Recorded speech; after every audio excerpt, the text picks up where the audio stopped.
जय हिंद साथियों। आज हम इस वीडियो में एनटीपीसी 28 दिसंबर 2020 के सेकेंड शिफ्ट में पूछे गए प्रश्नों का एनालिसिस करेंगे। इनसे पहले हम 28 दिसंबर 2020 के फर्स्ट शिफ्ट में पूछे गए प्रश्नों का एनालिसिस किए थे। यह पहला दिन का एग्जाम होगा 2020 में, यह पहला दिन का एग्जाम होगा। पहला दिन में सेकेंड शिफ्ट का एग्जाम होगा। फर्स्ट शिफ्ट का एनालिसिस हम लोग कर चुके हैं सेट 1 में, यह सेट 2 होगा। एनटीपीसी में टोटल 100 प्रश्न पूछे जाते हैं। 100 प्रश्न में से 60 प्रश्न में मैथ रीजनिंग दोनों होते हैं और 40 प्रश्न में जीके जीएस और करंट अफेयर होते हैं। तो इस वीडियो में हम 40 प्रश्नों को हम देखेंगे। 28 दिसंबर 2020 के फर्स्ट शिफ्ट का वीडियो हम बना चुके हैं, जिनमें हम जीके जीएस के 40 प्रश्न का डिस्कशन किए थे। तो चलिए हम आज शुरू करते हैं 28 दिसंबर 2020 के सेकेंड शिफ्ट के जीके जीएस का डिस्कशन। इस वीडियो में हम लोग देखेंगे कि फर्स्ट शिफ्ट में जो पूछा गया था उसका अधिकांश प्रश्न सेकेंड शिफ्ट में भी पूछा गया है। इसलिए हम आप लोगों को बोलते हैं कि क्वेश्चन बैंक को ज़्यादा फोकस करिए, क्वेश्चन बैंक को भी पढ़ के रखिए, क्योंकि क्वेश्चन बैंक से ही कुछ हूबहू प्रश्न पूछ दिए जाते हैं, या जो प्रश्न पिछले वाले शिफ्ट में पूछा है उनसे रिलेटेड प्रश्न ही सेकेंड शिफ्ट में भी पूछा जाता है। तो चलिए हम लोग देखते हैं इनके प्रश्नों का एनालिसिस। 28 दिसंबर के सेकेंड शिफ्ट में पहला प्रश्न जो 4 नंबर का है, इनमें बोल रहा है कि इनमें से कौन से कंप्यूटर की सहायक मेमोरी या सेकेंडरी मेमोरी का हिस्सा नहीं है। तो इनमें से कौन सा सहायक मेमोरी या सेकेंडरी मेमोरी नहीं है? P ROM. पी रोम सहायक मेमोरी या सेकेंडरी मेमोरी नहीं है। Programming ROM read only memory, programming read only memory P ROM का फुल फॉर्म होता है। 5 नंबर के प्रश्न बोल रहा है कि भारत का परमाणु ऊर्जा स्टेशन की स्थापना कब हुआ था? भारत का पहला परमाणु ऊर्जा स्टेशन का स्थापना कब हुआ था? तो भारत का पहला परमाणु ऊर्जा स्टेशन का स्थापना 1969 ईस्वी में हुआ था। इससे रिलेटेड प्रश्न से फर्स्ट शिफ्ट में पूछा गया था। फर्स्ट शिफ्ट में पूछा था कि कुंदनकुलम परमाणु संयंत्र कहाँ है? तो कुंदनकुलम कहाँ था? तमिलनाडु में था। तमिलनाडु में कुंदनकुलम परमाणु संयंत्र था। और इसमें पूछा है कि भारत का पहला परमाणु स्टेशन कहाँ स्थापित, कब स्थापित किया गया था? 1969 ईस्वी में स्थापित किया गया था। उसका क्या नाम था? भारत का पहला परमाणु स्टेशन का नाम था तारापुर। तारापुर नाम था, तारापुर। भारत का पहला परमाणु ऊर्जा स्टेशन का नाम था क्या? तारापुर, जिसकी स्थापना कब किया गया था? 1969 ईस्वी में किया गया था। तो आप लोग देख सकते हैं एक ही चीज़ से रिलेटेड प्रश्न परीक्षा में पूछा। इसमें ईस्वी पूछ दिया, इसमें जो जगह पूछ दिया कुंदनकुलम कहाँ। हो सकता है आगे वाले शिफ्ट में यह पूछ दे कि तारापुर कहाँ है, या तारापुर का स्टेशन, तारापुर परमाणु ऊर्जा स्टेशन का स्थापना कब हुआ, या यह पूछ दे कि भारत का पहला परमाणु ऊर्जा स्टेशन क्या नाम है। तो यह तारापुर नाम है, जिसकी स्थापना 1969 ईस्वी में हुआ था। 7 नंबर का प्रश्न बोल रहा है कि इनमें से कौन सी परियोजना उत्तराखंड में है? तो टिहरी बांध परियोजना कहाँ है? यह उत्तराखंड राज्य में स्थित है। कोयना महाराष्ट्र में है। शरावती कटक उड़ीसा में स्थित है। और चमेरा यह हिमाचल प्रदेश में है। 9 नंबर का प्रश्न बोल रहा है कि जो तिरंगा झंडा स्टुगार्ड में मैडम भीकाजी कामा ने फहराया था, उसे चोरी छिपे भारत में कौन लाया था? ब्रिटिश भारत में कौन लाया था? चोरी छिपे ब्रिटिश भारत में कौन लाया था? ये इंदुलाल याग्निक ने लाया था। इंदुलाल याग्निक ने भारत में स्टुगार्ड, जो जर्मनी में पड़ता है, जर्मनी में पहली बार मैडम भीकाजी कामा ने झंडा फहराया था। यही परीक्षा में पूछ सकता है आगे आने वाले शिफ्ट में कि सबसे पहले भारत में जर्मनी के स्टुगार्ड में झंडा किसने फहराया था?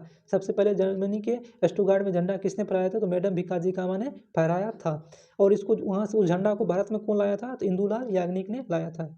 अगला प्रश्न बोल रहा है इनमें कौन अदिश राशि है? तो कौन अदिश राशि है? द्रव्यमान अदिश राशि है। वेग हो गया, ये सदिश राशि है। बल सदिश राशि है। संवेग सदिश राशि है। लेकिन द्रव्यमान क्या है? वे अदिश राशि है। 14 नंबर का प्रश्न बोल रहा है कि भारत के संविधान में निम्नलिखित में से कौन सा संशोधन नागरिकों के मौलिक कर्तव्य में शामिल किया गया था? तो मौलिक कर्तव्य किस संविधान संशोधन का शामिल किया गया था? तो मौलिक कर्तव्य 42वां संविधान संशोधन 1976 में शामिल किया गया था। कितने शामिल किया गया था? 10 को शामिल किया गया। अभी कितना है? अभी 11 है। हो सकता है आगे आने वाले शिफ्ट में पूछ दे भारत में अभी कितना मौलिक कर्तव्य है, तो अभी 11 मौलिक कर्तव्य है। कब शामिल किया गया था?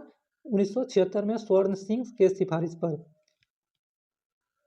17 नंबर प्रश्न कर रहा है कि किस नियम के अनुसार स्थिर तापमान पर गैस का आयतन दाब के व्युत्क्रमानुपाती होता है? तो किस तापमान पर, यह किसका नियम है? तो ये बॉयल का नियम है। बॉयल का नियम कहता है भी समानुपाती 1/P। ये P मतलब प्रेशर, यानी कि दाब, हिंदी में दाब बोलते हैं। यह दाब के व्युत्क्रमानुपाती है, यानी उल्टा है। वॉल्यूम आयतन दाब के व्युत्क्रमानुपाती है। वहीं पूछे भी समानुपाती टी, ये किसका नियम है? तो ये चार्ल्स का नियम है। चार्ल्स के नियम में भी समानुपाती टी होता है, और बॉयल के नियम में भी समानुपाती 1/P होता है। P मतलब दाब।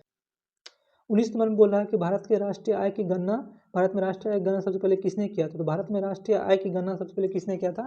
तो ये दादा भाई नौरोजी ने किया था। दादा भाई नौरोजी ने भारत में सबसे पहले राष्ट्रीय आय की गणना किया था और बताया था कि भारत में एक व्यक्ति का सालियाना इनकम 20 रुपया है। एक व्यक्ति एक साल में मात्र 20 रुपया कमाता है। दादा भाई नौरोजी ने ये बताया था, 1867 ईस्वी में बताया था। सबसे पहले दादा भाई नौरोजी ने 1867 ईस्वी में बताया था कि भारत के व्यक्ति के सालियाना इनकम मात्र 20 रुपया है। इसी को बोलते हैं भारत में राष्ट्रीय आय की गणना सबसे पहले किसने किया था? दादा भाई नौरोजी ने किया था। 20 नंबर का प्रश्न बोल रहा है कि निम्न में क्या परिसंचरण तंत्र का अंग नहीं है? तो यानी कि इसमें से कौन परिसंचरण तंत्र का अंग नहीं है? तो इसका सही आंसर होगा बड़ी आंत। बड़ी आंत पाचन तंत्र का अंग है, ना कि संरचना तंत्र का अंग है। तो बड़ी आंत किसका अंग है? यह पाचन तंत्र का अंग है। 21 नंबर का प्रश्न बोल रहा है कि सूर्य का चमकता हुआ सतह क्या कहलाता है? तो सूर्य का जो चमकता हुआ भाग क्या कहलाता है? यह फोटोस्फीयर कहलाता है। Option number B.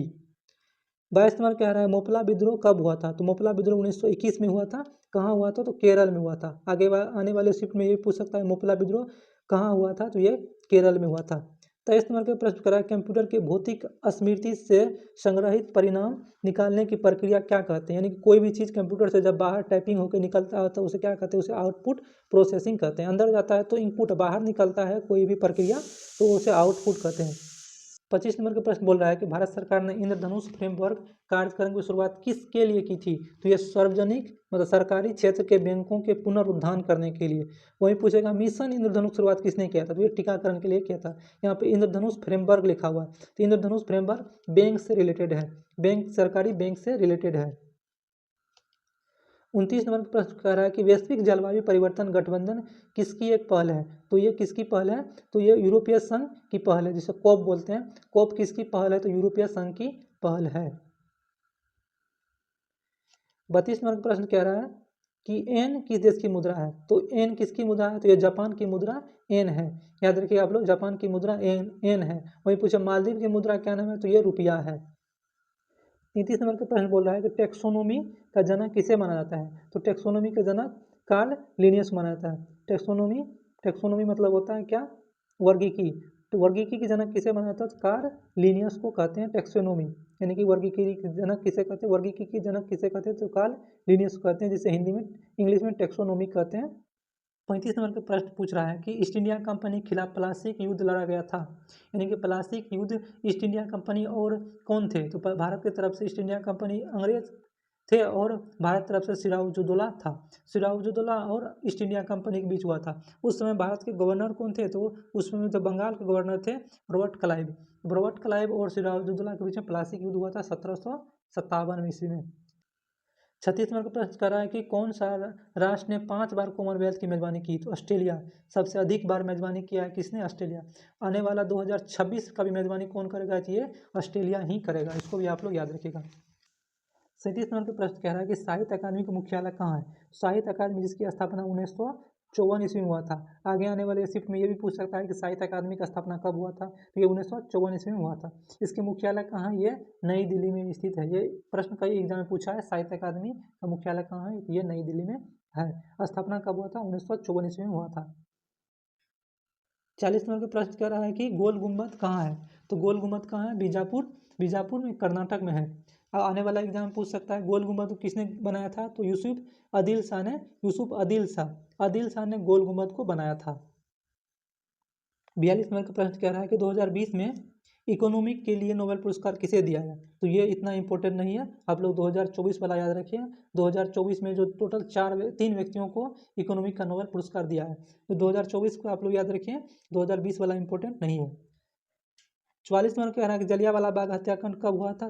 तो सबको पता है 13 अप्रैल 1919 ईस्वी में जलियांवाला बाग हत्याकांड हुआ था। आने वाले शिफ्ट में ये पूछ सकता है कि उस समय भारत के गवर्नर जनरल कौन थे? तो उस समय भारत के गवर्नर लॉर्ड चेम्सफोर्ड थे। ये पूछ सकता है कि किसने गोली चलाया था? जनरल लॉर्ड डायर ने गोली चलाया था। तो देखिए 46 नंबर का प्रश्न, 46 नंबर में यही पूछ दिया है, जलियांवाला बाग नरसंहार समय में वायसराय कौन थे? तो ये लॉर्ड चेम्सफोर्ड थे। अभी तुरंत बताए थे, यही प्रश्न इसमें पूछ दिया गया। इसलिए हम आप लोग को बोलते हैं कि क्वेश्चन बैंक पर पकड़ आप लोग बनाए रखिए। 47 नंबर का प्रश्न बोल रहा है कि इनमें से कौन सी जो रंग कौन सा रंग उर्वरक क्रांति संबंधी, यानी उर्वरक क्रांति का संबंध किससे है, तो उर्वरक क्रांति इनमें से कौन सी है, तो भूरी क्रांति का संबंध उर्वरक उद्योग से। वही पूछे लाल क्रांति का संबंध, ये मांस उत्पादन से संबंधित है। वही पूछे श्वेत क्रांति का संबंध, श्वेत क्रांति का संबंध श्वेत क्रांति का संबंध दूध उत्पादन से संबंधित है। वही पूछे काला क्रांति का संबंध, ये पेट्रोल से संबंधित है। सुनहरी क्रांति का संबंध, ये सुनहरी क्रांति का संबंध ये खाद्यान्न उत्पादन से संबंधित है। गुलाबी क्रांति झींगा उत्पादन से संबंधित है। जितना भी रंग है सबको याद रखिए आप लोग, कौन सी क्रांति किससे संबंधित है।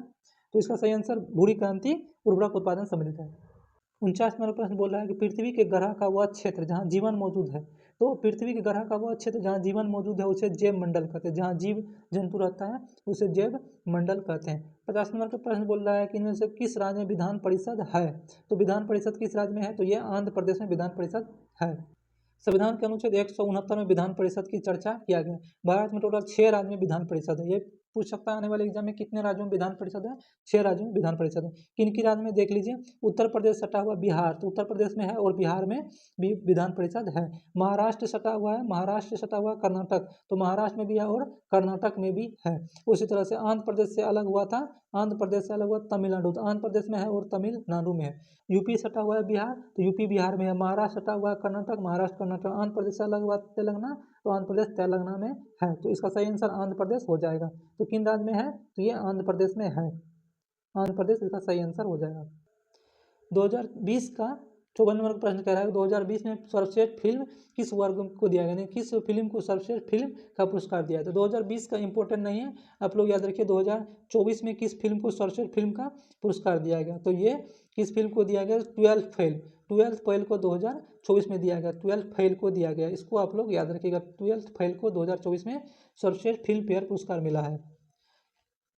56 नंबर का प्रश्न कह रहा है कि संयुक्त राष्ट्र सुरक्षा परिषद का मुख्यालय कहाँ है, तो संयुक्त राष्ट्र सुरक्षा परिषद का मुख्यालय न्यूयॉर्क है। इन्हीं से रिलेटेड इसके प्रथम शिफ्ट में पूछा था इनमें से कौन सुरक्षा परिषद का स्थायी सदस्य नहीं है। सुरक्षा परिषद में 5 स्थायी सदस्य देश है, जिसमें कि ब्रिटेन हो गया, अमेरिका हो गया, उसके बाद रूस हो गया, फ्रांस हो गया और चीन हो गया। तो ये 5 सुरक्षा परिषद का स्थायी सदस्य है, लेकिन जापान नहीं था। तो इनसे रिलेटेड देखिए प्रश्न पूछा है सुरक्षा परिषद का मुख्यालय कहाँ है। सुरक्षा परिषद का मुख्यालय कहाँ है, तो ये कहाँ है, तो ये न्यूयॉर्क में स्थित है। 57 नंबर का प्रश्न पूछ रहा है कि सापेक्षता का सिद्धांत किसने दिया था, तो ये आइंस्टीन के द्वारा दिया गया था। ऑप्शन नंबर डी, आइंस्टीन ने दिया था सापेक्षता का सिद्धांत। 62 नंबर का प्रश्न है कि भाभा परमाणु अनुसंधान केंद्र बार्क कहाँ स्थित है, तो भाभा परमाणु अनुसंधान केंद्र बार्क कहाँ स्थित है, ये मुंबई में स्थित है। 63 नंबर का प्रश्न बोल रहा है कि एनएनपी का सूत्र क्या है, तो एनएनपी बहुत अच्छा क्वेश्चन है, कई एग्जाम में पूछा गया। एनएनपी का होता है जीएनपी में से मूल ह्रास को घटा दीजिए, ऑप्शन नंबर सी, जीएनपी में से मूल ह्रास को घटा दीजिए तो एनएनपी बन जाएगा। 71 नंबर प्रश्न कर रहा है कि भारत की संविधान सभा का विचार सबसे पहले किसने दिया था, तो एम.एन. राव के द्वारा भारत में संविधान सभा का विचार सबसे पहले दिया गया था। अच्छा क्वेश्चन है, ये याद रखिए।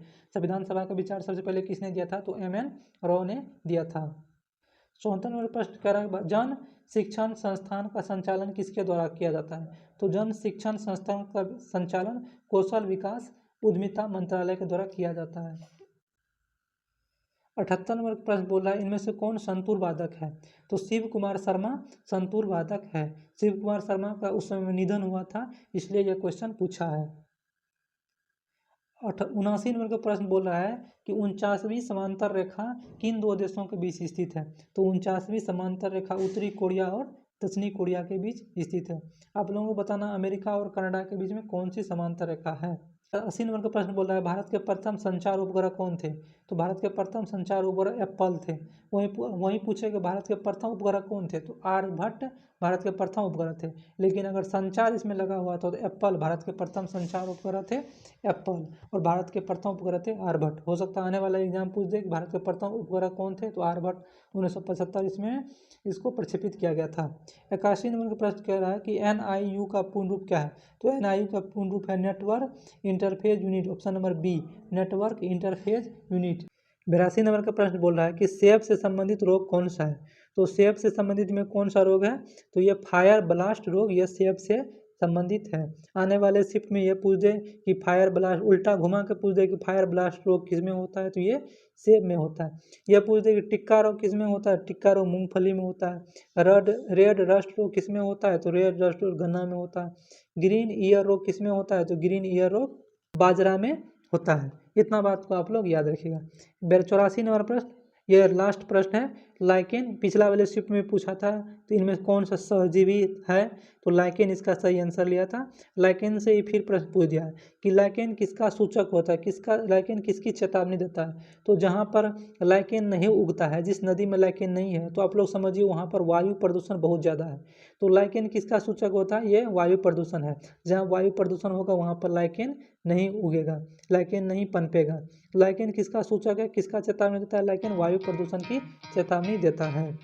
28 दिसंबर 2020 के सेकेंड शिफ्ट के सभी प्रश्नों को हमने देखा है। अगर आप लोगों को वीडियो अच्छा लगा हो तो एक अच्छा सा कमेंट आप लोग कमेंट बॉक्स में ज़रूर टाइपिंग कर दें। धन्यवाद।